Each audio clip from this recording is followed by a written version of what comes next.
ville musulmane qui a influencé le monde. Ensuite, chose que très peu de gens savent, c'est que les Kabyles sont à l'origine d'un empire musulman qui était l'un des plus puissants de l'époque. À l'époque, il y avait 3 empires musulmans. Il y avait les Omeyyades, les Abbassides et les Fatimides. Et qui ont été à l'origine des Fatimides? Eh bien, ce sont les Kabyles. Il y avait ce que l'on appelait un prêcheur, Ubayd al-Mahdi.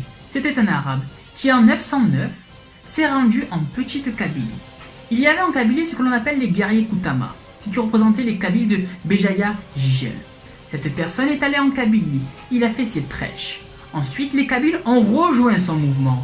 Et qu'ont fait les Kabyles à partir de ce moment? Ils ont formé l'Empire Fatimide. Et c'est de là que les Kabyles vont conquérir le Maghreb et vont aller jusqu'à conquérir l'Égypte.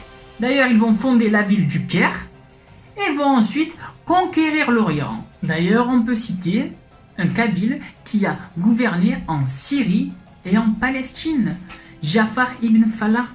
Comment tu expliques ça? Un Kabyle a gouverné en Orient.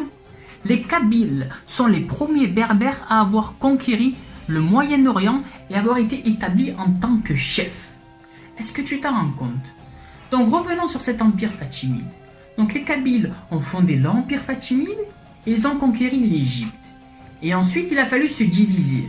Donc une partie des Kabyles sont partis conquérir le Moyen-Orient. Et ensuite il y a les Kabyles qui sont restés au Maghreb. Ces Kabyles qui sont restés au Maghreb se nomment les Zirides. 160 إمارة في قلعة عشير في الجزائر، فابتدأ بنو زيري بالحكم. رحيل الخليفة الفاطمي المعز لدين الله إلى القاهرة، أصبح بلكين بن زيري أميرا على إفريقيا للفاطميين تونس الحالية، وتمكن من أن يمد دولته غربا حتى سب. Donc ces Zirides, qui sont des Kabyles, vont prendre le contrôle du Maghreb. Et à cette époque, un certain Kabyle, Bolokhid ibn Ziri, va fonder l'Algérie. Il va fonder Al-Jazaïr en 960. Et cet homme, Kabyle, va être, comme on peut dire, le chef musulman. Et que va faire cette personne? Cette personne, qui va prendre le contrôle du Maghreb, va structurer l'islam. Et comme je vous l'ai dit, au nom de l'islam, les Kabyles vont prendre le contrôle du Maghreb.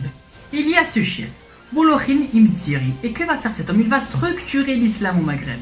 Par exemple, nous pouvons prendre cette bataille. Il y avait, dans une partie du Maroc, ce qu'on appelle les Barghouata. Et ce roi s'était pris pour un prophète. Alors qu'a fait ce roi Kabyle? Ce roi Kabyle, avec seulement 6000 cavaliers, est parti jusqu'au Maroc mettre fin à ces Barghouata qui s'étaient pris pour des prophètes. Donc nous voyons bien que le Kabyle, même si c'est un berbère,